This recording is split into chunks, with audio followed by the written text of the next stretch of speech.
안녕하십니까. 저희는 오늘 해외 수출과 수입, 우리들만의 관점이라는 토픽을 가지고 이제 발표를 시작하겠습니다. 저희 조 이름은 비즈니스맨이라고 이제 저희 결정을 했는데요.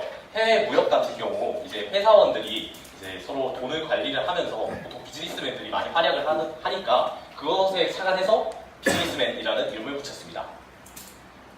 그래서 첫 번째 같은 경우는 이제 세 가지로 이렇게 크게 분류할 수 있는데, 첫 번째로는 해외 직구의 피해랑 그리고 우리들이 생각하는 근본적인 해결 방안은 무엇일까?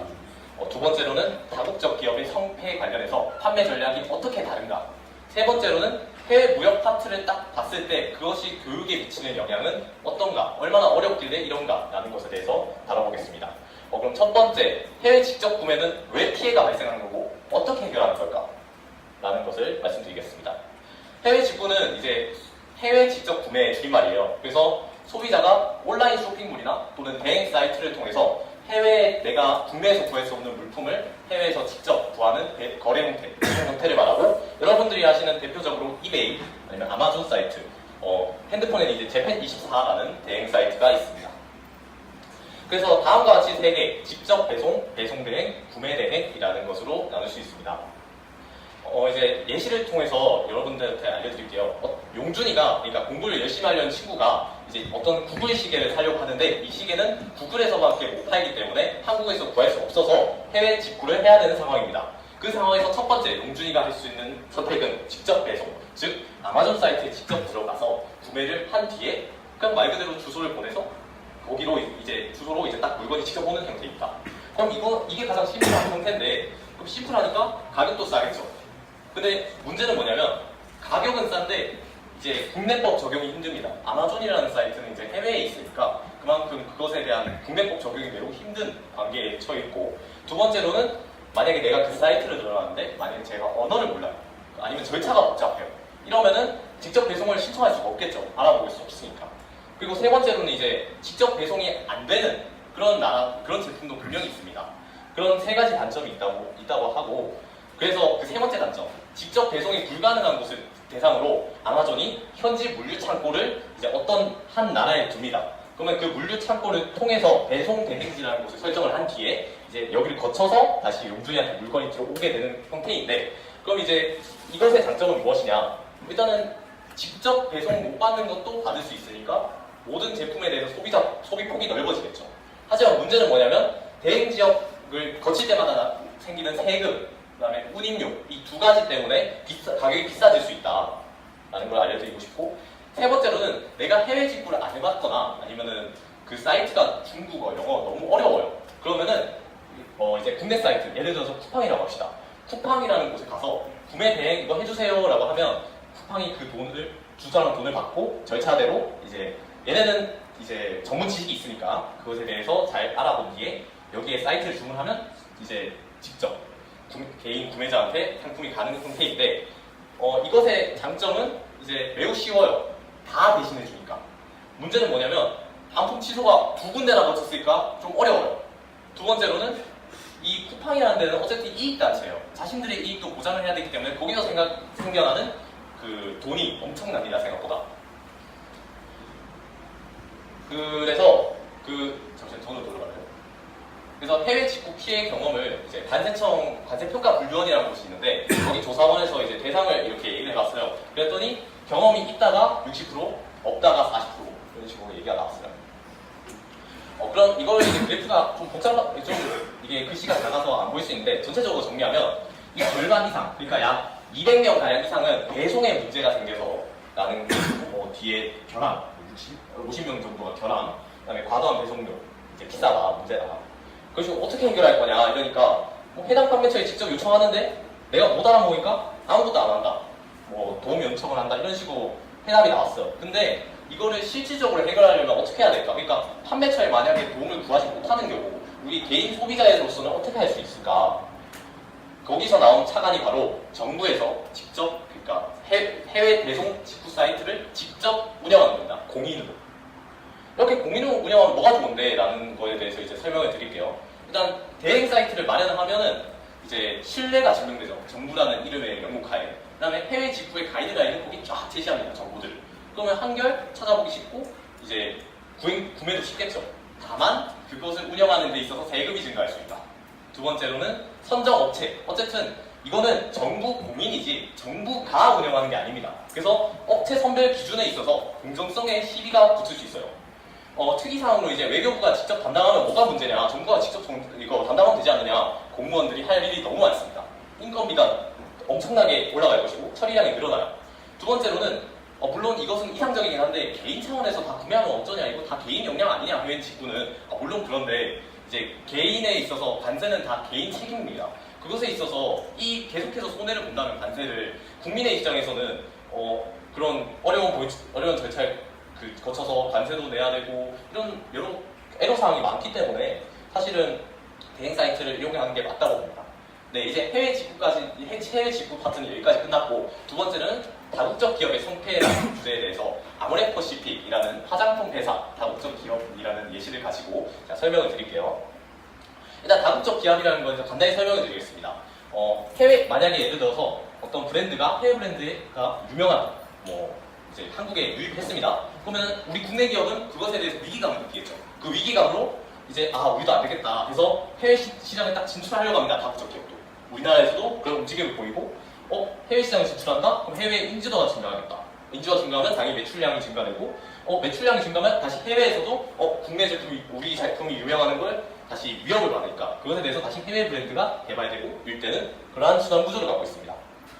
그래서 아모레퍼시픽이라는 화장품 회사라고 했죠. 그래서 이것에 대해서 상품 전략을 차별화, 즉 중국이랑 프랑스에 대해서 전략을 차별화시켰습니다.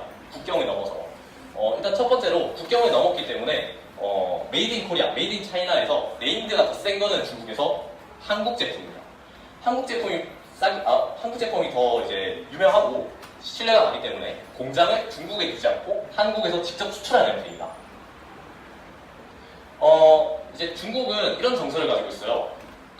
이제 배불런 효과라고 하는 효과가 여기 적용될 수 있는데, 가격이 오르는데도 일부 계층의 과시욕을 이제 일명 명품병이라고 하죠. 명품 보이는 게 내 자랑이야 라고 해서 이 수요가 줄어들지 않는 것.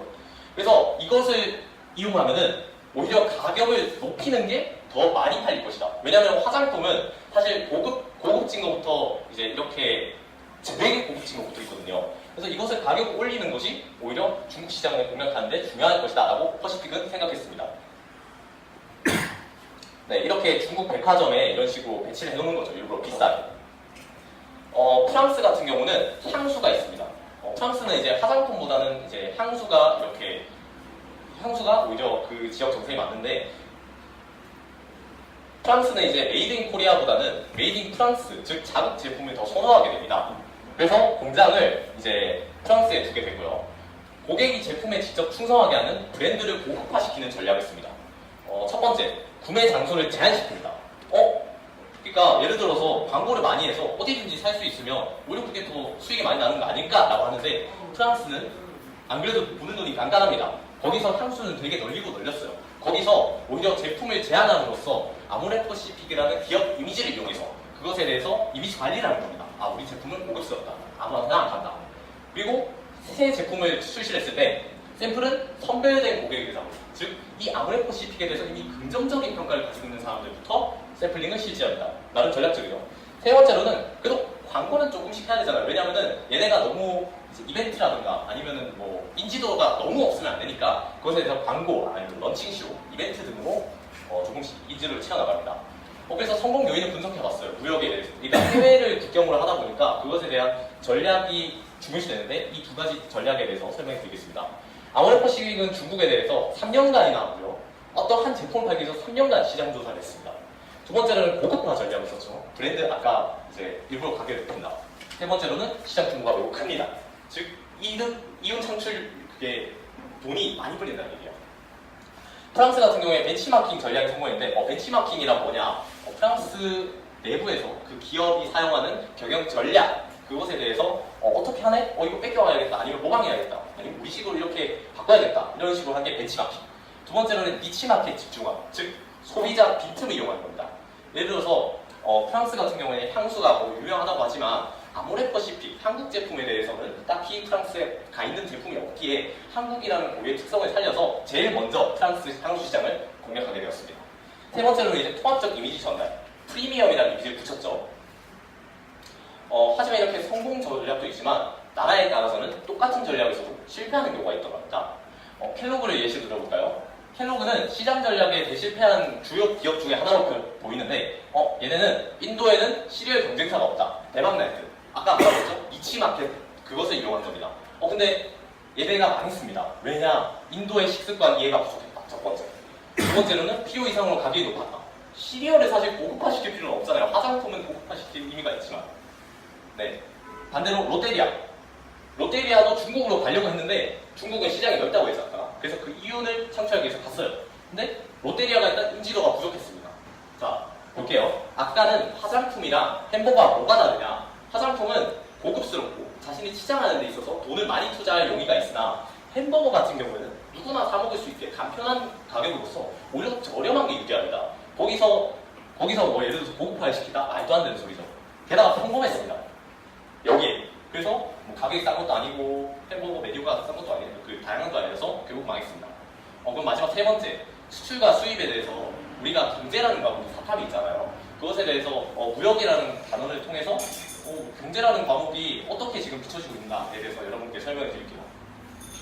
이제 2019 수능 응시자를 봤는데 경제라는 과목이 다 이제 5자리 줘요. 근데 혼자 5,450이에요. 2%입니다. 그럼 왜 이렇게 어려울까 하고 이제 교육과정을 딱 뜯어봤어요. 개정교육과정 이렇게 나와 있는 거. 교육과정을 뜯어보니까 참고로 이 교육과정은 국가교육과정 정보센터에서 나온 겁니다. 경제라는 과목은 사실 개념이 어렵다라는 거에서 제가 말씀드릴 수 있는데 무역이라는 단어를 통해서 한번 이제 설명을 드려볼게요. 세계시장과 무역 학습 목표, 개정교육과정이 이렇게 나와 있습니다. 개방된 국제사회에서 국가 간 거래관계를 파악하고 무역의 필요성과 무역 정책을 학습한다. 쉽게 말해서 그냥 자유무역 정책과 보호무역 정책. 우리가 이미 배웠던 거예요. 근데 두 번째가 어려워요. 상품이란 생산 요소 이동에 따른 외환시장의 작동 원리 국제 수지의 변화. 일단 다 어려운 단어가 좀 있습니다. 그래서 여기는 이제 국제 수지표라고 나와서 이제 국가가 이제 돈이 교류되는 그 금액 차를 이제 경상수지부터 이렇게 쭉 나열했는데 이게 솔직히 뭔 뜻인지는 배워야 합니다. 네, 참고로 머니투데이 2003년 거에서 봤었어요. 이렇게 표가 나옵니다. 그리고 문제도 이런 식으로 표로 나와요. 그럼 학생들은 어떻게 되냐? 안 그래도 만약에 이해가 됐으면 상관이 없어요. 이해가 됐다면 상관이 있는데 이해가 안 된다면 이 도표 문제는 사실 어딜 가든 힘들게 됩니다. 숫자라는 과목이 합쳐져서. 또다시 하나를 무역이라는 것에 있어서 환율이라는 요소도 있는데 한국이랑 외국의 통화의 교환 비율을 말씀드리는 거거든요. 그래서 환율이랑 우리나라에서 어떻게 적용되느냐? 변동 환율제로 이제 소개를 하고 있습니다. 교과서에서. 경제적 충격이 모두 계산된 단축값이에요. 그래서 일단은 제가 뭘 말씀드리고 싶은지 조금 뒤에 말씀을 드리고 일단은 어떤 뉴스를 보겠습니다. 미중 무역 분쟁에 우리나라 환율이 증가했다. 환율 변동의 쇼크 원인이 여러 개라는 것을 말씀드리고 싶었어요. 교과서에서는 이론적인 범위가 한정되었다라는 걸 말씀드리고 싶습니다.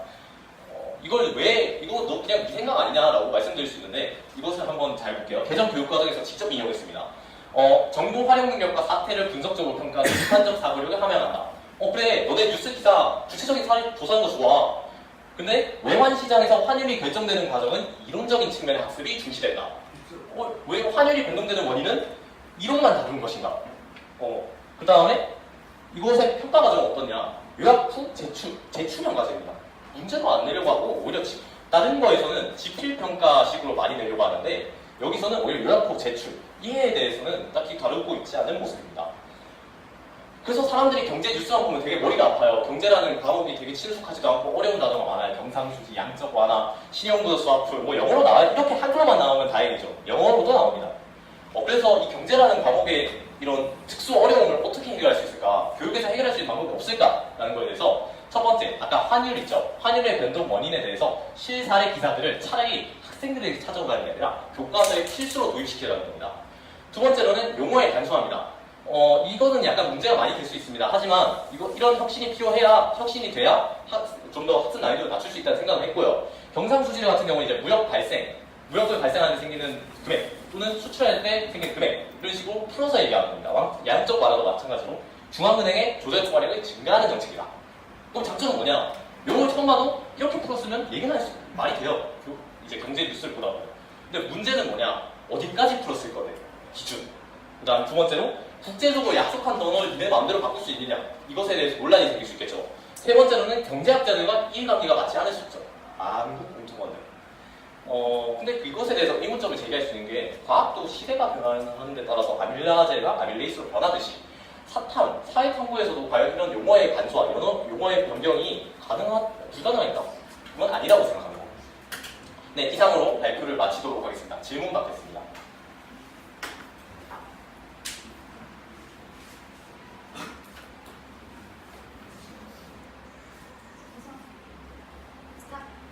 학년 1반 4번 권용준입니다. 제가 조사한 주제는 해외 직구 문제점 해결 방안입니다. 그리고 선택한 이유는 해외 직구로 피해를 본 사람들이 힘들어하는 모습을 뉴스로 보고 궁금증이 생겨서 안타까워가지고 원인이 무엇이지, 그것에 대한 해결 방안은 무엇이지, 그것을 찾기 위해서 이 주제를 정했습니다. 저는 2학년 1반 13번 5학년이고 저는 원래 사실 정부의 자유무역과 또는 보호무역 중에 무엇을 하는 게 더 옳을지 탐구하려고 했었는데 저희 조가 시간 관계로 인해서 제가 해외 직구의 개인적인 주관적인 실질 개선 방안에 대해서 조사를 해보았는데요. 생각보다 이것도 정말 저의 진로에 대해서 더욱더 심화적으로 탐구해볼 수 있는 계기가 된 것 같았습니다. 왜냐하면 이게 사실상 나라와 나라 간의 즉 그런 국제적인 그런 문제이기 때문에 정부가 관여를 하느냐 마느냐에 관해서 이렇게 심층적인 생각과 그리고 또 이렇게 조사의 필요성을 느꼈기 때문에 제가 이번에 또 많이 배운 것 같습니다. 저는 20번 최종원이고 저는 평소에 제가 관심 있어하던 화장품 기업의 나무래퍼시픽에 대해서 조사해서 제가 나중에 브랜드 매니저라는 제 꿈을 이루게 되었을 때 어떻게 임해야 기업을 성공으로 이끌지 배울 수 있게 돼서 도움이 되었습니다. 저는 2학년 1반 2번 권기성이고요. 저는 다국적 기업의 해외 진출 실패사를 했는데 하면서 느낀 점은 이제 기업이 실패를 할 때 왜 실패하냐면은 문화를 이해 못하고 뭐 그런 그 기업만의 장점이 딱 도드라지지 않기 때문에 그렇기 때문에 실패하는 거고, 이거를 하면서 저도 이제 성공하기 위해서 또 뭐 남을 더 이해하고 또 뭐 배려하고 남들보다 더 빠르게 움직여서 더 노력하면서 살기로 그렇게 다짐했습니다. 네, 2학년 1반 15번 51이고요. 아까 발표를 맡았습니다. 이 주제를 이제 PPT로 하고 발표를 했을 때 처음에는 걱정이 많았어요. 사실은 제가 교육학과를 가려고 하는데 무역이라는 것에 대해서 사실 지식이 그렇게 많이 없어요. 그것에 대해서 좀 많이 우려를 했는데 팀원들이 생각보다 잘 도와주고, 또 저희가 이제 따로 이제 방을 만들어서 이렇게 조사하면 어떻게 될까 이렇게 수시로 확인을 한 적이 있습니다. 그런 과정을 봤을 때 이거 잘할 수 있을 거다라고 확신을 들었고, 저는 그리고 또 교육학과의 특징은 사실 뭔가를 가르치는 것보다는 교과서는 이런 교과서를 바꿨으면 좋겠다, 아니면 어떤 정책을 연구하고 싶다 이런 식으로 가고 싶기 때문에, 이런 진로로 빠지고 싶기 때문에 이런 식으로 이제 교육과정 그리고 경영하는 것이 좀 어렵다, 이렇게 바꾸면 어떻겠느냐라는 전문 과제를 선정하고 잘 해결한 것 같습니다. 다시 한번 저희 팀원들에게 열심히 했다고 말씀드리고 싶습니다.